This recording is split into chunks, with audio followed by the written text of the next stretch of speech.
Hello guys, welcome back to 1 minute fundamentals.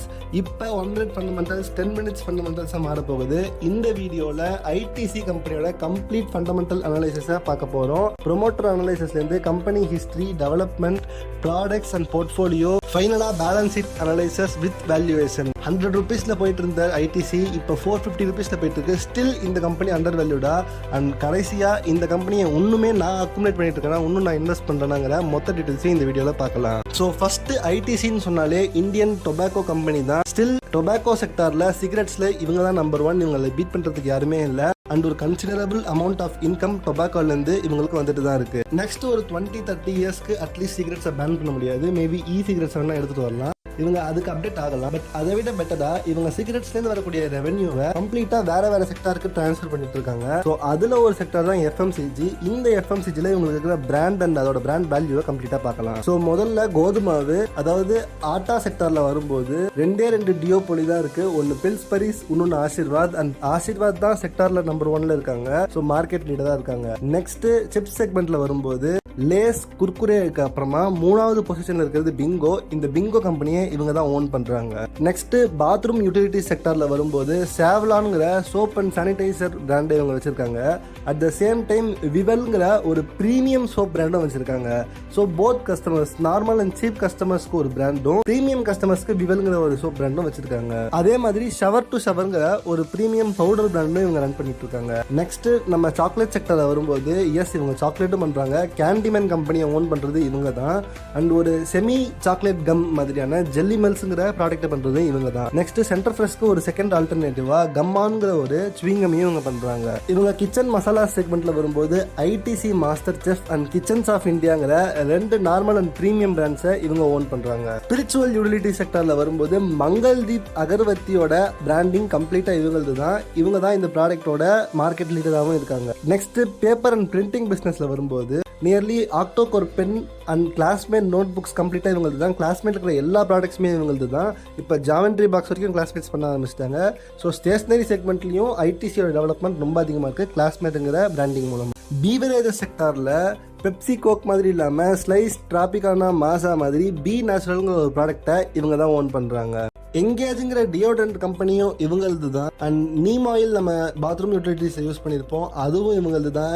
Aim, paper craft, farmland, சன்பின்னு ஏகப்பட்ட branding இவங்க போர்ட்ஃபோலியோவில் வச்சுருக்காங்க. But அது எல்லாத்தோடையும் முக்கியமாக நீங்கள் மார்க்கெட்டில் பார்க்குற முக்காவாசி பிஸ்கெட்ஸ், ட்ரீம் க்ரீம், பவுன்ஸ்ல இருந்து ப்ரீமியம் செக்மெண்ட்டில் டார்க் ஃபேண்டசி வரைக்கும், ஏன் ஈவன் மேரி பிஸ்கெட் வரைக்கும் எல்லாமே சன்ஃபீஸ்ட்டுங்கிற ஒரு பிராண்டு தான் ஓன் பண்ணுறாங்க.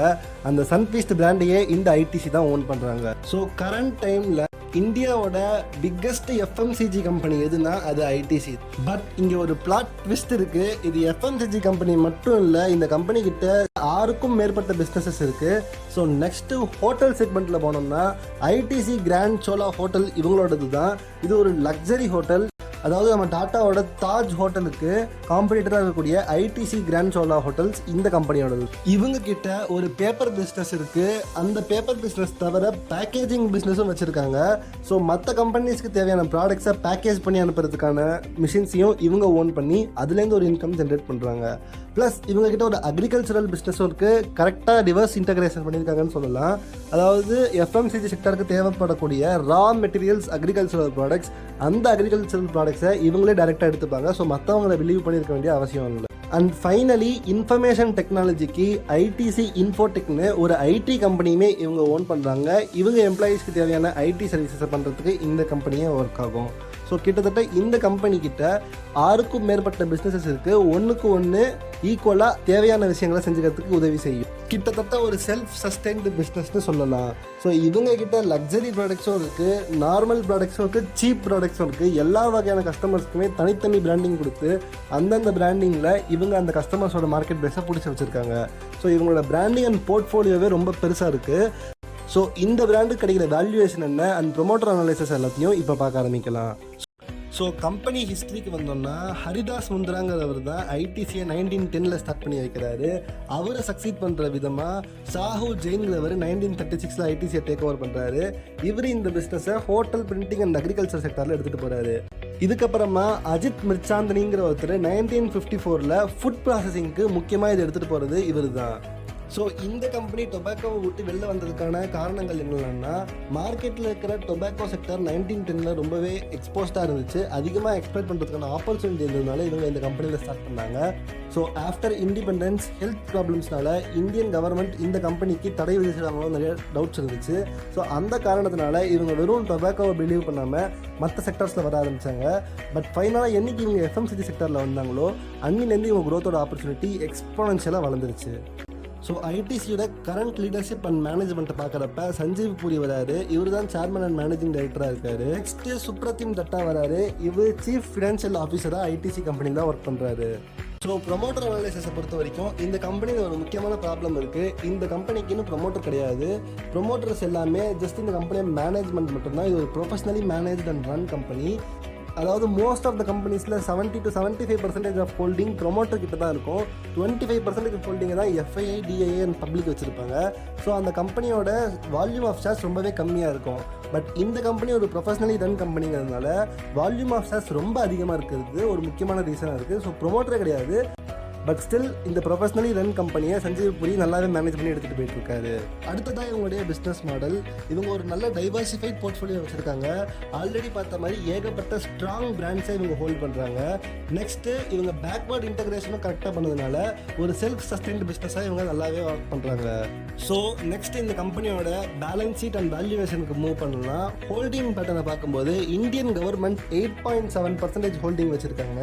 பிரிட்டிஷ் அமெரிக்கன் டொபாக்கோ கம்பெனி ஒரு 22% ஹோல்டிங் வச்சுருக்காங்க.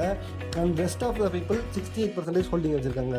ஸோ இந்த B80 British American tobacco company 1910 British இந்தியாவுக்கு கீழே இருக்கும்போது ஐடிசி ஸ்டார்ட் பண்ண டைம்லேயே இந்த கம்பெனியில் ஹோல்டிங்ஸ் வாங்கிட்டாங்க. ஸோ அந்த ஹோல்டிங்ஸ் தான் இன்றைக்கி இவ்வளோ மேசிவாக வளர்ந்துருக்குன்னு சொல்லலாம். At the same time government of இந்தியாவும் இண்டிபெண்டன்ஸ் கிடைக்கிற டைமில் ஐடிசியோட ஹோல்டிங் கொஞ்சம் வச்சுக்கிட்டாங்க. ஏன்னா இவங்க டொபாக்கோ கம்பெனிங்கிறதுனால இந்த செக்டரில் கவர்மெண்ட்டோட இன்டர்வென்ஷன் ரொம்ப முக்கியமாக தேவைப்பட்டுச்சு. ஸோ ஆக்சுவல் ஹோல்டிங் பேட்டர்னை பார்த்தோம்னா எஃப்ஐஐ 43% இந்த கம்பெனியை ஹோல்டு பண்ணுறாங்க. இந்த 43%ல் 22.5% பிரிட்டிஷ் அமெரிக்கன் டொபாக்கோ கம்பெனியோடது மட்டும்தான். மற்ற எஃப்ஐஐ பாக்கி பர்சன்டேஜை ஓன் பண்ணுறாங்க. நெக்ஸ்ட்டு 14% டிஐஐ ஓன் பண்ணுறாங்க. இந்த டிஐஐ ஓனிங்கில் கவர்மெண்ட் ஆஃப் இந்தியா மட்டுமே 8% வந்துடும்.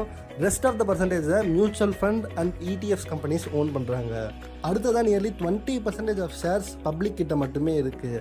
ஸோ இந்த கம்பெனி மற்ற கம்பெனிஸ் மாதிரி ஒரு வேகமான க்ரோத் ஆப்பர்ச்சுனிட்டியில் வேகமான ஸ்டாக் அப்ரிசியேஷனில் வராததுக்கு முக்கியமான காரணம் இதுதான். ஆல்ரெடி சொன்ன மாதிரி இது ஒரு ப்ரொஃபஷனலி ரன் கம்பெனிங்கிறதுனால ஹியூஜ் வால்யூம் ஆஃப் ஷேர்ஸ், ரொம்ப அதிகமான ஷேர்ஸ் மார்க்கெட்டில் ஃப்ளோட் ஆகிட்டு இருக்கு. ஸோ இவ்வளோ பிராண்ட் வச்சுருக்க இந்த கம்பெனி ஏன் இன்னும் ஒரு எக்ஸ்போனன்ஷியல் க்ரோத் பார்க்கல? எஸ், ஆப்வியஸ்லி 100லேருந்து 400 rupees வரைக்கும் வந்தது ஒரு பெரிய விஷயம் தான். பட் இன்னுமே இந்த கம்பெனி அண்டர்வேல்யூட் நிறைய பேர் சொல்கிறதுக்கு காரணம் இந்த கம்பெனிக்கிட்ட ஏகப்பட்ட பிராண்ட் இருக்குது. ஆனால் அந்த பிராண்டுக்கு தேவையான ரெக்கக்னைசேஷன் இன்னும் கிடைக்கலன்னு சொல்லலாம். அந்த அளவுக்கு ஸ்டாக் அப்ரிசியேஷன் நடக்கலை. இதுக்கு முக்கியமான ரீசன் என்னென்னா மார்க்கெட்டில் ஏகப்பட்ட ஷேர்ஸ் ஃப்ளோட்டிங்கில் இருக்குது. அதாவது ப்ரொமோட்டர் ஹோல்டிங் இல்லாததுனால முக்கால்வாசி பப்ளிக் மட்டுமே ஷேர் ட்ரேடிங் பண்ணிட்டு இருக்கிறதுனால ஒரு டிமாண்ட் கிரியேட் ஆகிற நேரத்தில் யாராவது ஒருத்தர் வித்துடுறாங்க. So at the same time டிமாண்டே இல்லாமல் ரொம்பவே ஸ்லோவாக க்ரோவிங் ஸ்டாக்காக இந்த ஸ்டாக் மாறிடுச்சு.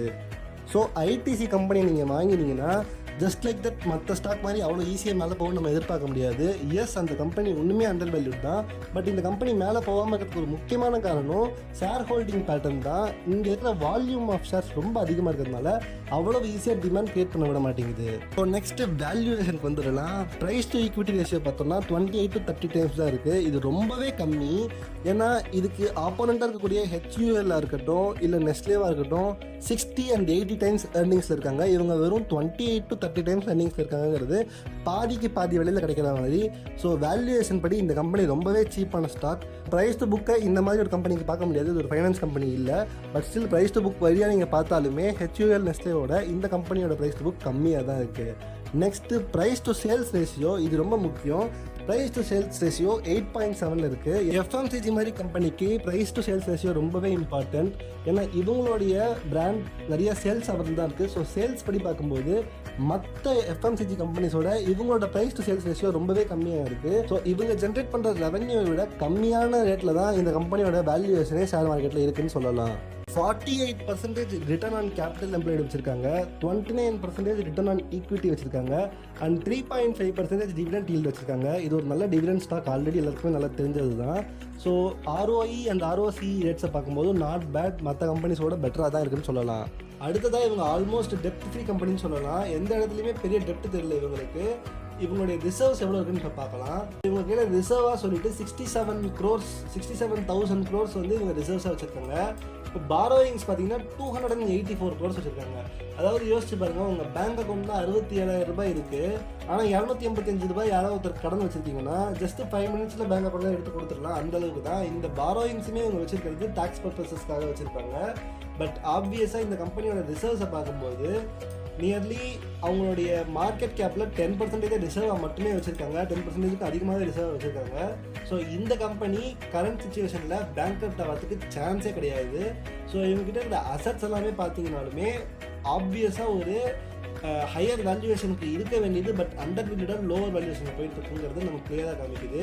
கேஷ் ஃப்ளோ, ஒரு எஃப்எம்சிஜி கம்பெனிக்கு கேஷ் ஃப்ளோ ரொம்பவே முக்கியம். So operating cash flow 18,000 crores இருக்குது. ஸோ எப்படி பார்த்தாலும் உங்களுக்கு இந்த கம்பெனி ரொம்பவே சீப்பாக கிடைக்குதுங்கிறத சொல்லலாம். நெக்ஸ்ட்டு இந்த கம்பெனியோட ஸ்வாட் அனாலிசிஸ் பார்த்துடலாம். அதாவது நம்ம வீடியோட எண்டுக்கு வந்துட்டோம். ஸோ இந்த கம்பெனியோட மெயின் அட்வான்டேஜ் இவங்களோட பிராண்ட் வேல்யூ தான். ஸோ இவங்களோட ஸ்ட்ராங்கான brand value and market position தான் இவங்களுக்கான ஒரு முக்கியமான ஸ்ட்ரென்த்தாக இருக்குது. நெக்ஸ்ட்டு பிரிட்டிஷ் அமெரிக்கன் டொபாக்கோ கம்பெனியோட ஹோல்டிங்ஸ் வந்து இந்த கம்பெனிக்கு ஒரு பெரிய த்ரெட்டாக இருக்கலாம். BATயோட ஹோல்டிங்ஸ் வந்து ஒருவேளை இந்த கம்பெனி இப்போ BATங்கிறது வந்து இப்போ ஒரு டெப்டில் மாட்டிக்கிட்டு இருக்கு. ஸோ இவங்க வந்து பிரிட்டிஷ் கவர்மெண்ட்டுக்கு டெப்டை ரீபே பண்ண வேண்டிய தருவாயில் இருக்காங்க. ஒருவேளை அவங்க ஃபோர்ஸ் பண்ணி டெப்டை ரீபே பண்ண சொன்னாங்கன்னா ITCயில் இருக்கிற ஹோல்டிங்கை அவங்க விற்கிறதுக்கான நிலைமை ஏற்படலாம். இந்த மாதிரி 22% ஹோல்டிங்ஸ் வச்சுருக்கிறவங்க ஜஸ்ட் ஒரு 5% ஹோல்டிங்கை லிக்விடேட் பண்ணால் கூட மார்க்கெட்டில் ITCயோட ஷேர் ப்ரைஸ் செமையாக கீழே விடும். இது ஒரு பிக்கஸ்ட் வீக்னஸாக இருக்குது. பட் இது வந்து ஒரு த்ரெட் கிடையாது. ஏன்னா என்னதான் இவங்க விற்றாலும் அதை வாங்குறதுக்கு ஆள் வந்துடுவாங்க கண்டிப்பாக ITC. ஏன்னா அந்தளவுக்கு பிராண்டே இவங்க கையில் வச்சுருக்காங்க. நெக்ஸ்ட் இவங்களோட ஆப்பர்ச்சுனிட்டிஸ், ஆல்ரெடி ஏகப்பட்ட பிராண்டை வச்சுருக்காங்க. ஸ்டில் இவங்க கிட்ட இன்னும் நிறைய பிராண்ட்ஸை இவங்களால இன்ட்ரடியூஸ் பண்ண முடியும் FMCG செக்டரில். அது ஒரு பிக்கஸ்ட் ஆப்பர்ச்சுனிட்டியாக இருக்கும். அண்ட் ஹோட்டலில் ஆல்ரெடி ப்ரீமியமாக இருக்குது. ஸோ இந்த மாதிரி ப்ரீமியமைஸ்டு ஹோட்டலை உருவாக்கும் போது அதிகமான மார்ஜின் இவங்களுக்கு கிடைக்கும். டெக்னாலஜி அக்ரிகல்ச்சரில் இம்ப்ரூவ் பண்ணுறதும், பேப்பர் பிஸ்னஸை எக்ஸ்பேண்ட் பண்ணுறது, IT பிஸ்னஸ் எக்ஸ்பேண்ட் பண்ணுறதுன்னு இவ்வளவு வளர்ந்த ஒரு கம்பெனிக்கு இன்னுமே ஆப்பர்ச்சுனிட்டிஸ் அதிகமாக இருக்குது. ஃபைனலி த்ரெட்டுக்குள்ளே வந்தோம்னா இந்த கம்பெனிக்கு ப்ரொமோட்டர் இல்லைங்கிறது தான். மேபி என்னைக்காச்சும் ஒரு நாள் ஒரு நல்ல ப்ரொமோட்டர் இல்லாமல் இவங்களுடைய ப்ரொஃபஷனலி ரன் கம்பெனியில் ஏதாச்சும் ப்ராப்ளம் வந்துச்சுன்னா இந்த கம்பெனியோட த்ரெட்டாக இருக்கலாம். ஸோ கம்ப்ளீட்டாக இந்த கம்பெனியோட அனாலிசிஸை பார்த்துட்டோம். இந்த கம்பெனியை நான் இன்னும் அண்டர்வேல்யூடாக தான் பார்க்குறேன், நான் இன்னும் அக்கோமடேட் பண்ணிட்டு தான் இருக்கேன். ஸோ நீங்கள் இந்த கம்பெனியை பற்றி என்ன நினைக்கிறீங்கிறத பாருங்கள். உங்களோட அனாலிசிஸை பண்ணிவிட்டு இந்த கம்பெனியை வாங்கலாமா வேணாமாங்கிற டிசிஷனை நீங்கள் எடுத்துக்கலாம்.